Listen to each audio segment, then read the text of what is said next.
इस पूर्णता की यात्रा में संबंधों का क्या महत्व है। इन संबंधों को निभाते हुए हम तीनों गुणों से, जो त्रिगुणात्मक सत्ता है, जो रजोगुण, सतोगुण और तमोगुण है, इससे पार कैसे जा पाएं, इस पे मार्गदर्शन चाहिए। क्या होता है, चीज़ें इसलिए समझ में नहीं आती है कभी कभी कि हम शब्दों के जाल में फंसे रहते हैं।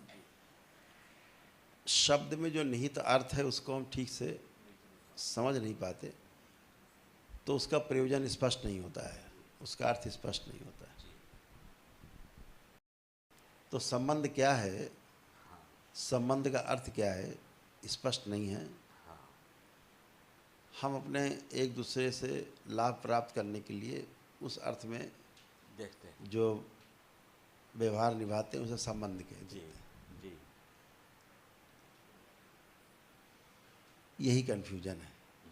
संबंध में दो शब्द जुड़ करके संबंध, सम और बंध, जी, बराबर बंधन। बिल्कुल। अभी बंधन के अर्थ को हमने विकृत कर दिया है। एग्जैक्टली। इस सम और बंध में बंध का अर्थ बंधना बिल्कुल नहीं है। इस बंधन शब्द का अर्थ थोड़ा हटके है। जैसे हम लोग बंध लगाते हैं योग में,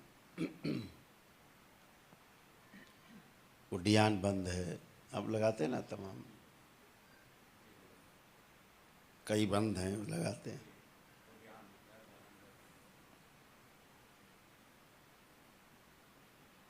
तो उस बंध का अर्थ बंधन बिल्कुल नहीं है, वहाँ बंध का अर्थ, तो यहाँ पर भी थोड़ा डिफरेंट है। जी। जब सम और बंध की बात करते हैं, मिलकर संबंध की बात करते हैं, सम का मतलब होता है बराबर, बराबर का मतलब होता है कि एक जैसा। तो सम का मतलब हो गया एक जैसा, और बंध का मतलब होता है स्थिरता। जी, बंध शब्द का अर्थ है स्थिरता। बिल्कुल। जी, बंध का मतलब है ऊर्जा। जी, तो जहाँ एक जैसी ऊर्जा है, उसको उस शब्द में, बंध को उस अर्थ में देखना चाहिए कि बराबर एक जैसी ऊर्जा की स्थिरता हम में, आप में एक जैसी है। जी, ऐसा महसूस हो जाना जी, कि जैसा मुझ में है ऐसा ही ठीक इसमें है, जी, ऐसा प्रतीत हो जाना संबंध कहलाता है। जी, तो संबंध दिखता है। जी। तो बहुत स्पष्ट है कि जो संबंध होता है वो जीवनगत है, जीवन और जीवन के बीच में होता है। शरीर और शरीर के बीच में कोई संबंध होता नहीं है, यही माया है। जी, शरीर और शरीर को देख करके जो संबंध बनते हैं, इसीलिए बिगड़ जाते हैं, इसलिए बिगड़ जाता है। क्योंकि वो संबंध है नहीं। एंड वो संवेदनाओं के आधार पर संबंध बने हैं, 4.5 क्रिया के आधार पर संबंध बने हैं। शरीर को शरीर मान के जानवर जैसे जानवर से संबंध बनाता है, जी, उस संबंध को हम जीवन के संबंध के साथ जब जोड़ते हैं तो भ्रम उत्पन्न होता है, जी, तो जीना मुश्किल होता है। जी, संबंध जीवनगत होने के कारण माता पिता के संबंध, भाई बहन के संबंध अगले जन्मों में बिखर जाते हैं। लेकिन जो गुरु और शिष्य का संबंध होता है, जो जीवनगत रहता है, हर जन्म में गुरु और शिष्य का मिलन होता जरूर है।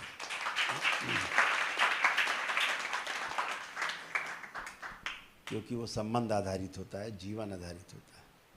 इसीलिए परिवार की परंपरा की कहीं पूजा नहीं होती। पूजा सिर्फ गुरु शिष्य की परंपरा की पूजा होती है संसार में, है ना। कि परंपरा की पूजा नहीं होती। कृष्ण की हुई तो कृष्ण के वंशजों की पूजा नहीं हो रही है, राम की हुई राम के वंशजों की पूजा नहीं हो रही है।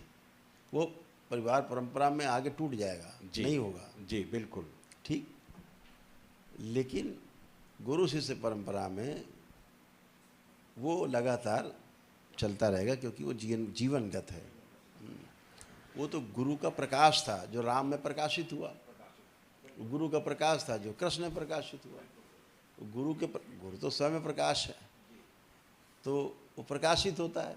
तो है तो परंपरा का ही सम्मान, जिस परंपरा से आए।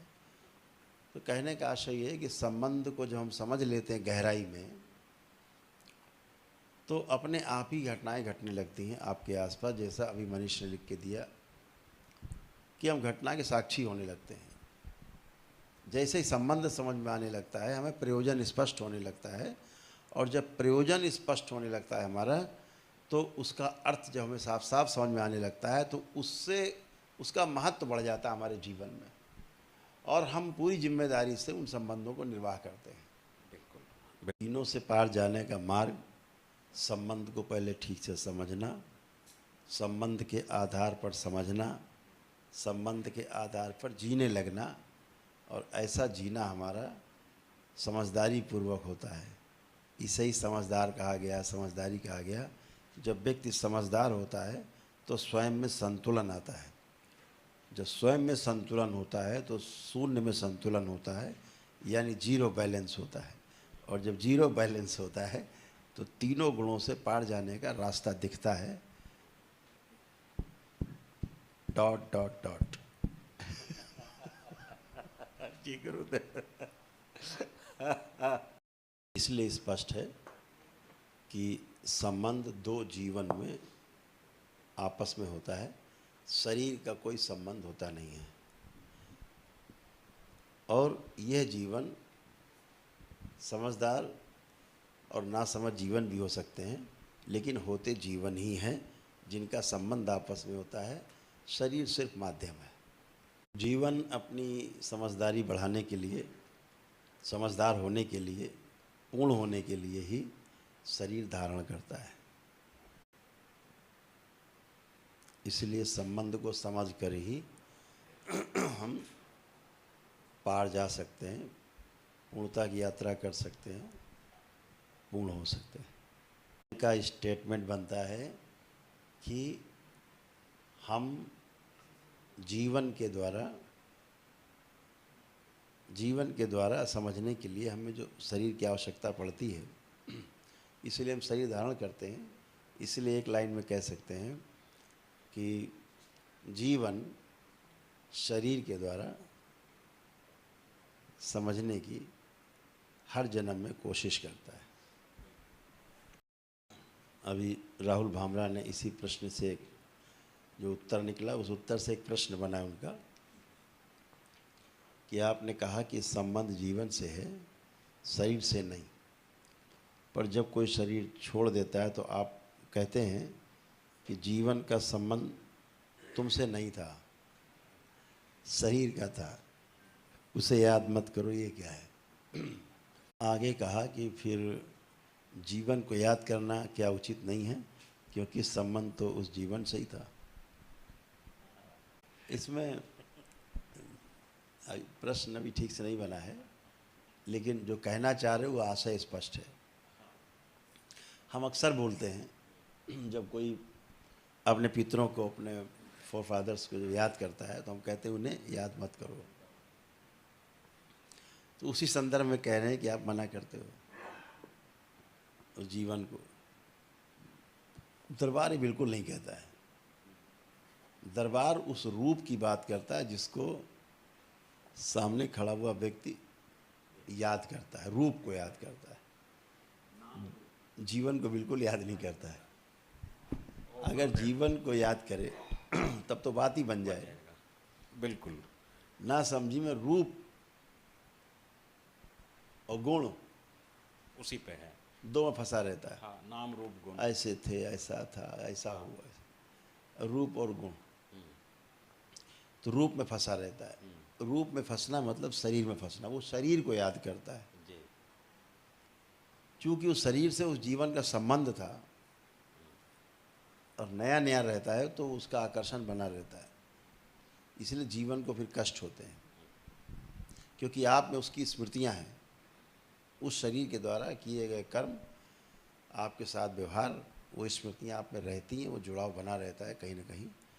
तो जब आप ज़्यादा याद करते हैं तो आप शरीर को ही याद करते हैं, तो शरीर के ही कष्ट आते हैं। जीवन को कोई कष्ट है ही नहीं, जीवन तो कष्टों से रहित है। वो तो जब शरीर धारण करता है तो उसके कष्ट आते हैं। ठीक है, हाँ, तो जीवन जो है वो तो सत्यम शिवम सुंदरम है। ठीक है, कर्म भोग तो तब आते जब वो शरीर धारण करता है, तब हिसाब किताब शुरू होता। अच्छा तो आ गए, निकाल लो, लाओ, पैसा आ गया तुम्हारे पास, लाओ, अभी तक नहीं था, अब तुम आ गए, लाओ निकालो, कर्जा लाओ। तो हम रूप से संबंध स्थापित करते हैं। असल बात यह है, दरबार रूप से संबंध स्थापित करने के लिए आपको रोकता है कि आपको रूप से नहीं, आपको समझदारी से समझना है, और समझ के ये समझना है कि जिससे संबंध था वो नष्ट हो चुका है। आपका रूप से संबंध था, और जिससे वाकई में संबंध था उसे आप ठीक से समझ नहीं पाए। बिल्कुल।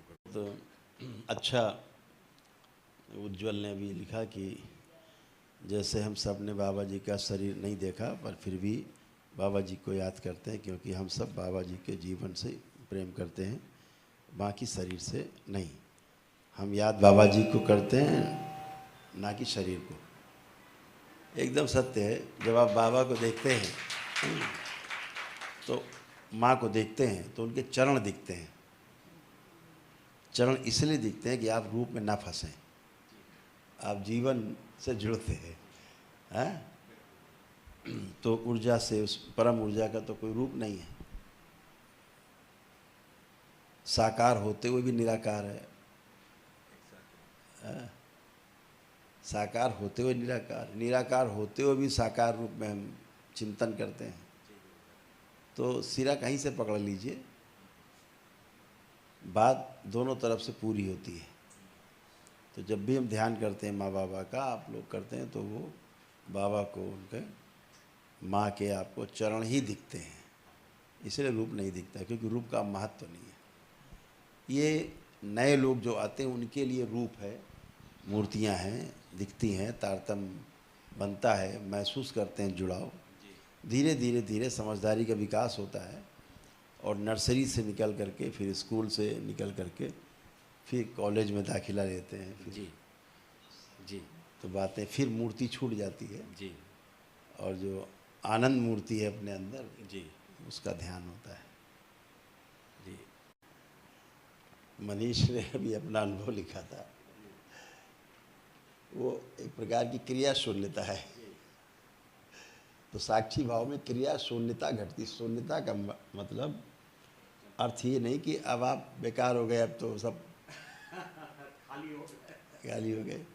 केवल विचार शून्यता ही आपकी नष्ट होती है, भाव नहीं नष्ट हो रहे हैं, केवल विचार नष्ट हुए हैं। अभी विचारों से दूरी बनी है, दूरी बनेगी, इतना लंबा अंतराल हो जाएगा, हो सकता है इस जन्म में वो अंतराल पूरा ही ना हो, इतना लंबा अंतराल बना रहे। जितना उस अंतराल को बड़ा कर लेते हैं,